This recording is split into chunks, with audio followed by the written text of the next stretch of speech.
Hello, friends, and welcome back to Stories About Entitled People. First skill that a manager needs to learn, but many won't because of a huge inflated ego, is to listen to people. Managers would learn more about what they're supposedly managing and know about an issue before they make a fool of themselves.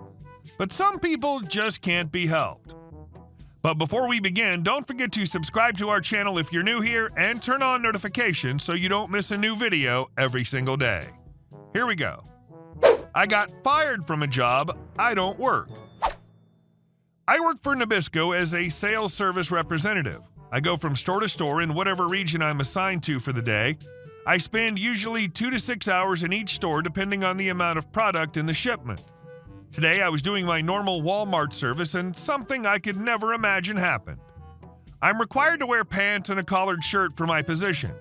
It's not really a big deal except on the hot days when I leave the stores to enter my car that's a ripe 110 degrees. Today, I was wearing khakis and a blue collared shirt. My first mistake. All the Walmart employees wear blue and a crossing guard bright yellow vest. I was doing my usual thing, throwing Oreos on shelves and making sure the Ritz are all straight, when a new Walmart employee came over to me. Employee, hey, there's a mandatory meeting for us in the receiving deck. Me, sorry, I don't actually work. Employee, it's mandatory. Instead of putting up a fight about it, knowing I had to go to receiving to get more product, I went with the new dude. I got back there and walked by the group of employees gathered around the store manager, who I've had several conversations with before. I thought, no biggie, squeak on by and just get one box of Chips Ahoy and then leave. As I walk by the group, I hear a faint, excuse me. I turn around to see a woman I've never seen before. I guess a woman from regional doing some sort of wellness and performance check. Me, can I help you? Woman, actually, yes, you can help by joining us. Once again, not wanting to get into a confrontation, I just walked on over there and decided to try and wait it out. The woman went on and on, but didn't seem to stop.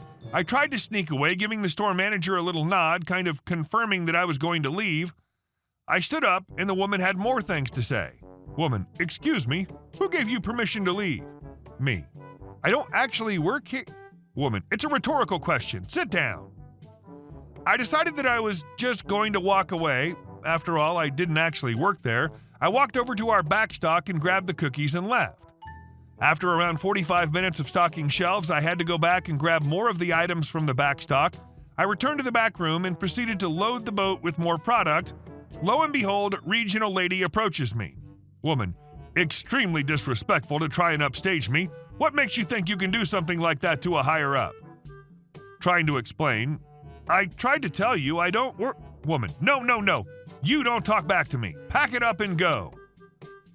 I was absolutely dumbfounded. It was so cliche, like bad movie cliche, but I was going to do what was requested. I packed it up and left, leaving a half-loaded boat in the back room with me. Later, I got a call from my boss saying that Walmart called complaining I didn't finish the case shipment. I explained the scenario and was off the hook. I like to think the manager will now have a half-stocked cookies and crackers aisle and have to personally stock it for not standing up for me. And our second story.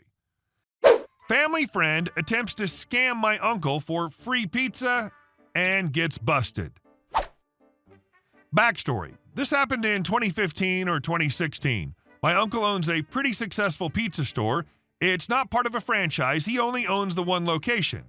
At his pizza place, he's usually the one who handles the phone calls. My uncle looks pretty intimidating. He's a large, burly man with a beard, and in American terms, he would be right around 6'3". Despite his looks, my uncle's a pretty nice guy who always bends over backwards to please customers and always tries to make everyone's day pleasant. This has on more than one occasion meant that certain rude customers would try to take advantage of him. There's one thing in particular these customers like to use: the return policy. My uncle has a return policy that states if someone is unsatisfied with their order, they can return it intact with their receipt within a 24-hour time limit and either get a refund or 2 new pizzas of their choice. This is the story of one of those customers. On a particularly slow day, my uncle gets a call from a man. He'll be called CB. My uncle went to high school with CB and knew CB had anger issues. CB and my uncle chat on the phone for a few minutes before CB eventually orders 3 large pepperoni pizzas. My uncle has the cooks make the pizzas, and he sends them out to CB's house. 2 hours later, my uncle gets a phone call from CB. CB, hello, OP's uncle. This is CB. I ordered 3 pizzas earlier today. Uncle, yes, I remember. You have a problem? CB, yes. I was unsatisfied with my order. I would like to request to trade them in for 6 new pizzas. Uncle, no problem. What pizzas would you like? CB, I'd like 6 Supremes. A Supreme is an extra large pizza with ham, beef, and chicken with 3 different types of Italian cheese. It's also the most expensive pizza my uncle sells. Is that okay? Uncle, sure, anything for an old friend. You just have to return the 3 pizzas you bought with the receipt, and I'll gladly serve them up for you. CB, about that, me and my family already ate those pizzas. But can we still get new ones anyway? My kids are still hungry. Uncle, I'm sorry, man, but I can't do that. It's store policy. CB, come on, dude, I can't afford it. Please, can we just get them for free? Uncle, sorry, CB. No means no. I'd love to help you, but I can't. CB, now angry, bullcrap. You can't even help an old friend? I'll be there in an hour. My pizzas better be ready or I'll never order here again. CB then hangs up. My uncle decides to make CB's pizzas anyway. He doesn't think losing a friend was worth a few pizzas, so he tells the cooks to make 6 Supremes. An hour later, CB arrives at my uncle's pizza place in a brand new top-of-the-line sports car. Can't afford it by butt, and he was furious. CB, you better have my effing pizzas ready now. Honestly, what's my friendship worth to you that you would trade for 6 freaking pizzas? Uncle, CB, please calm down. You're disturbing the other customer. CB, I don't freaking care about other customers. I could buy the other customers if I wanted. Give me my GD pizzas. The customer's always right. CB then proceeds to freak out because of his anger management issues, starts trashing the tables and chairs.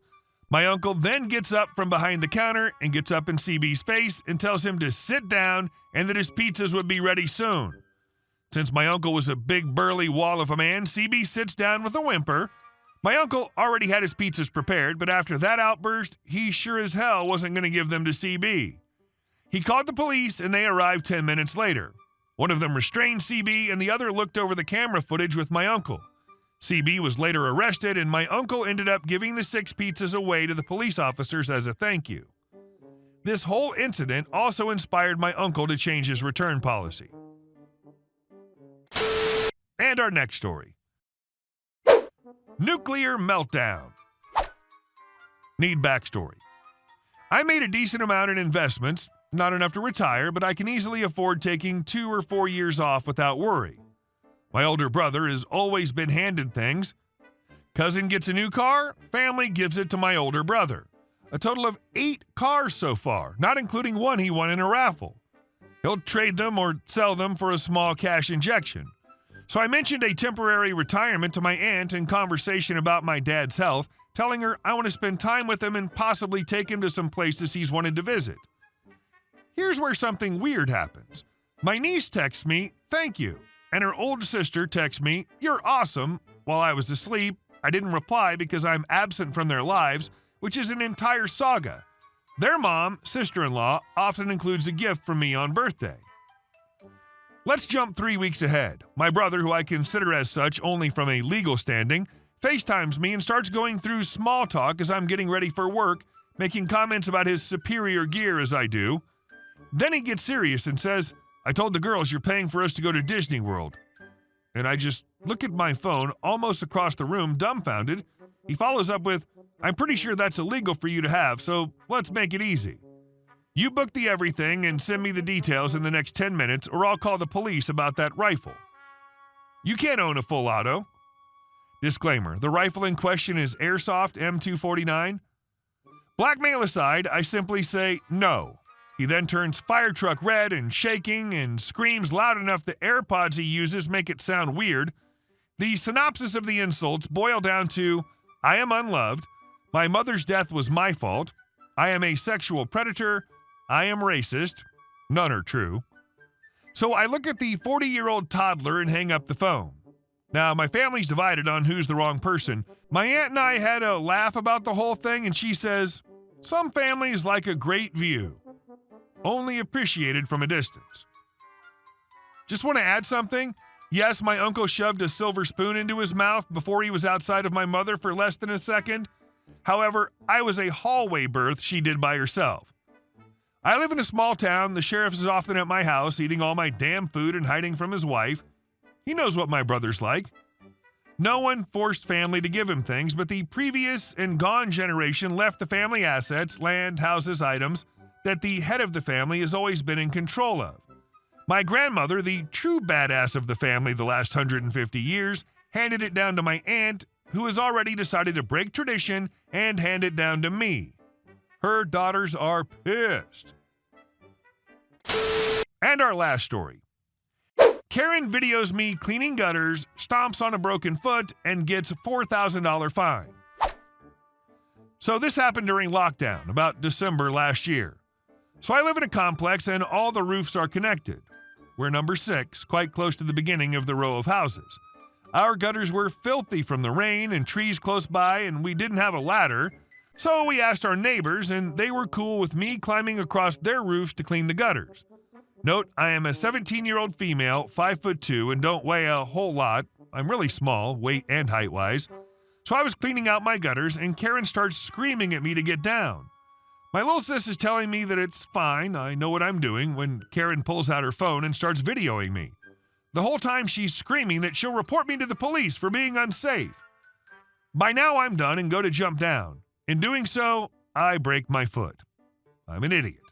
I scream when I hit the ground because it hurts like hell. Karen storms forward and opens the gate when she sees I'm in pain. She then proceeds to stomp on my broken foot. I scream and shove her back, slamming the heel of my palm into her stomach. By now, a small crowd is gathered, and a neighbor runs up to pull her off me. Unfortunately, the neighbor gets an elbow in the nose for her trouble. Neighbor number 2 calls the police while neighbor number 1 and bystander number 1 hold her back, and bystander number 2 checks if I'm okay and calls an ambulance. Long story short, police show up, arrest Karen. I'm carted off to have my foot x-rayed, and she gets a $4,000 fine for minor assault. All while screaming that she can't be arrested because she has 2 dogs and a kid at home. Dumb bee.